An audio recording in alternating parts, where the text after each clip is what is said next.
This episode of Manage Smarter is presented by Sales Fuel Coach, our adaptive sales coaching featuring 5-minute quick coaching personalized to each sales rep. Learn more about Sales Fuel Coach at salesfuel.com. Welcome to the Manage Smarter podcast with hosts C. Lee Smith and Audrey Strong. We're glad you're here for discussions on new ways to manage smarter, hire, develop and retain talent, improve results, and propel team performance to new heights. This is the Manage Smarter podcast. Powerful women. Oh yeah, that's what we're going to talk about today. Hello everyone. Welcome to the Manage Smarter podcast. I'm Audrey Strong. I'm the Vice President of Communications here at Sales Fuel. And I'm C. Lee Smith. I'm the President and CEO of Sales Fuel, and I'm not the least bit intimidated. Well, you should be, because Trisha Ben is in the house. Hi, Trisha. Hi, Audrey. Hi, Lee. How are you?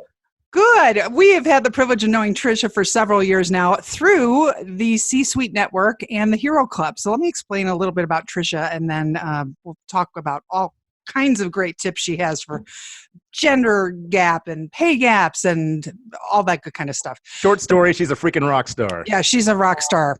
Trisha Ben, Executive Vice President of the C-Suite Network, General Manager of the Hero Club, which is an invitation-only membership organization for CEOs, founders, and investors.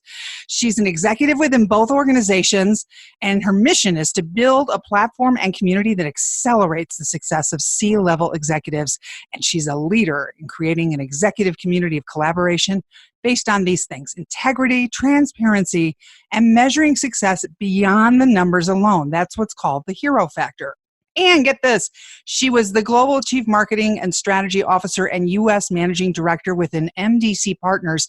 Just a little bit of billing going on there, just, $3 billion global holdings. And her leadership drove double-digit growth year over year and new contracts with some of the most important impact players in the world. If you don't have Trisha Ben in your network, you better reach out to her after you get done listening to this podcast. Trisha, thanks for some of your time. Really, truly.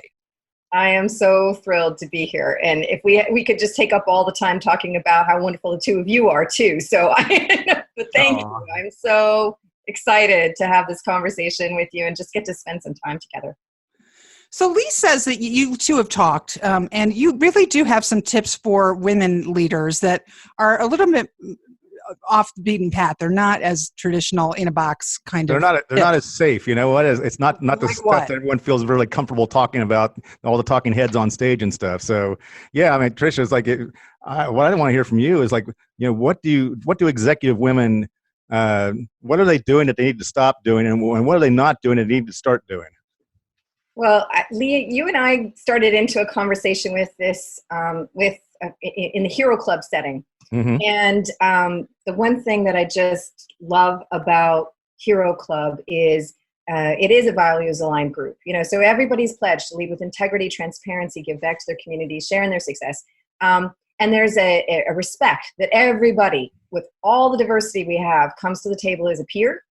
And will be given the respect due to somebody who really wants to make a positive impact with their success and every community that they serve and are part of, and so on. And so I always say, we don't avoid the difficult topics.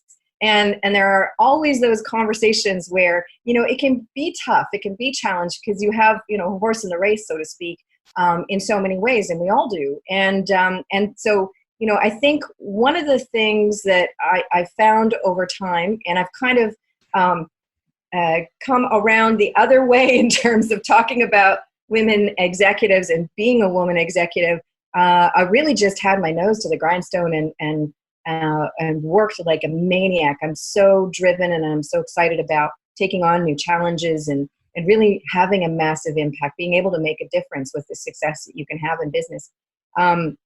So I think one of the things is really just being open to the conversation and being, creating a safe environment and certainly getting yourself into a safe environment where you can be part of, extending that olive branch in the conversations. And I know the conversation we had, Lee, it was literally one of those of, what's going on with women executives and where are the real challenges? And the big one that I can't help going to first and foremost is it's not about more education or qualifications or certifications for women.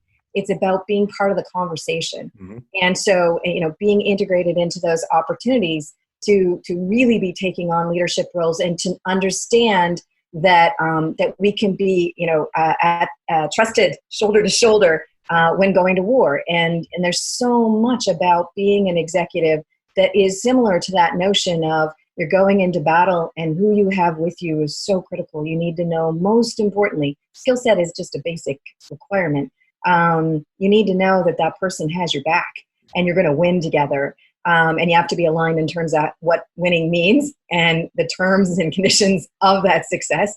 But ultimately, you need to know you can be side to side. So really creating the opportunities for that real diverse interaction is just critically important. One of the things I think that you do exceptionally well is that you don't shy away, from mixing it up with the guys. And it's like you can hang with any of the boys, whether it be tossing them down or whether it be sharing ideas or fixing problems or speaking or anything like that. It's like, and I think that's important too, is to not shy away from that competition and get in there and mix it up, because us guys have to compete with the guys, and so do you, and you do it extremely well. And what got me on that tangent, and we started talking about that, Lee, is I was reading an article and it said, for women, you don't need to compete with men. And I said, this is the most ludicrous thing I've ever heard. Of course you have to compete. You have to compete. Now who you're competing with and how you frame that, of course, there's all kinds of different levels of that conversation you can have. And ultimately, you want to be competing with yourself in terms of how you get to your great. And how do you bring people on your journey and surround yourself with people that will help you get to your great and that you can help get to their great. But yeah, jumping in. My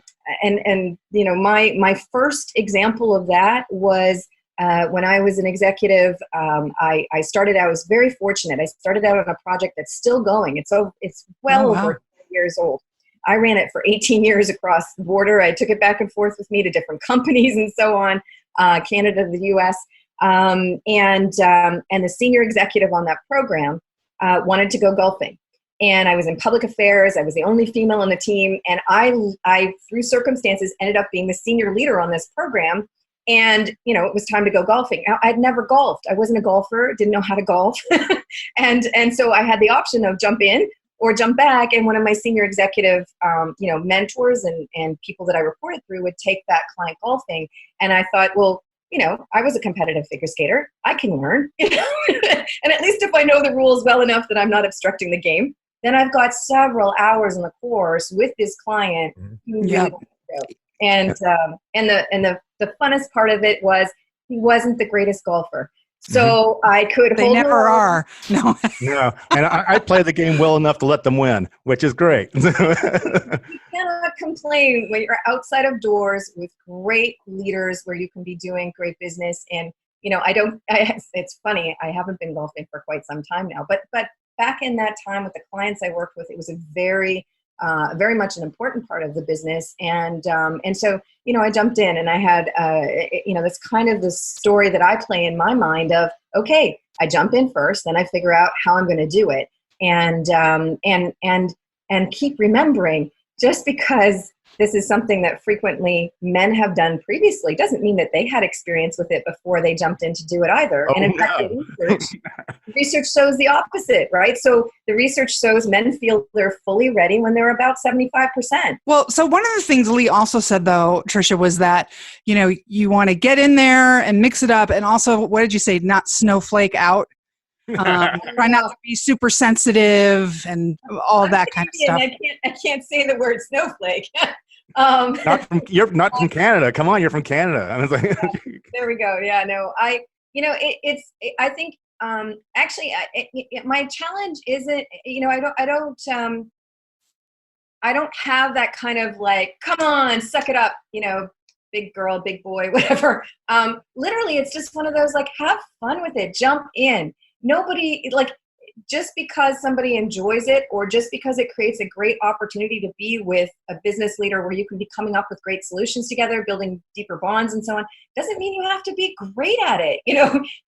And there's so many people that, it might be a traditional male activity that they've never done before. I learned how to shoot 2 years ago because I started running the Hero Club and we did a shooting event. Was I going to be the best at it? No, I was just learning. But there were plenty of men that were just learning too. Older, younger, it's all a mix. So I think it's one of those things of, jump in, have fun with it, and don't play the tapes that tell us that we can't do it. And I would give that advice to anybody. And I think just for women, we were talking about how there's research that shows, that women tend to think that they're not quite prepared or not ready enough when they're well over 100% capable, whereas, men will be at about 75% and assume that they're capable for a role, and responsibilities and skill sets of that role. So, and that's just research, that's data.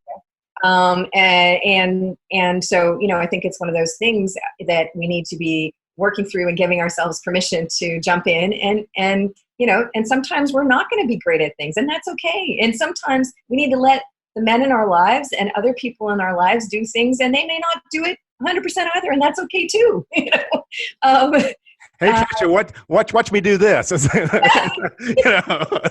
I remember, things come crashing down. All of a sudden, the ambulance is coming. Yeah, I mean, there's so many things you can talk about with this, and as I said, I never really talked about being a women executive. I felt like I had a lot of years to live, and I have been a senior executive of 3 enterprise-sized organizations. So it's been quite a time now, and for several years, my husband's been a stay-at-home father, a non-traditional choice, of course, but there are certain things now where it's like, okay, well, I've made these choices, and it's not to say that's the choice for everybody. It's to say, hey, jump in. What works for you? What works in your life? Choose the right people to go on your journey with you. Give yourself permission. Give them permission. My husband can do everything I can do. Can I do some of those things better? I'm sure. Can he do some of those things better? I'm sure. But at the end of the day, who's going to enjoy it and who can do it, and how does it make sense in terms of how you split things up? And it's the same thing with your teams. That's another whole thing. Really important piece of advice is focus on strengths. Don't pick apart what you can't do or what other people in your team or your collaborations, your partners, and so on. Don't pick apart what they can't do. Focus on the strengths and how you build around that, and give yourself permission to do that with yourself too. And having that diversity on a team is so important, especially when things get a little tough, right, Tricia? Exactly. So I really. You don't want to see it, of course, but when you see the strength of diversity is really truly when there's challenges. So you get a new competitor in the market, there's disruption in the market, the economy starts tanking, all those types of things. That's when you see diversity in teams really coming through and being incredibly powerful. Join us next week for part 2 of our conversation with Tricia Ben and learn her top tips on what to focus on in the C-suite to harness maximum success. Thanks for listening. If you enjoyed the show, please rate and recommend on iTunes, Overcast, or wherever you get your podcasts. You can also get more great information at salesfuel.com.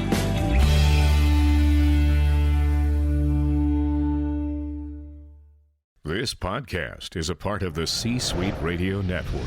For more top business podcasts, visit c-suiteradio.com.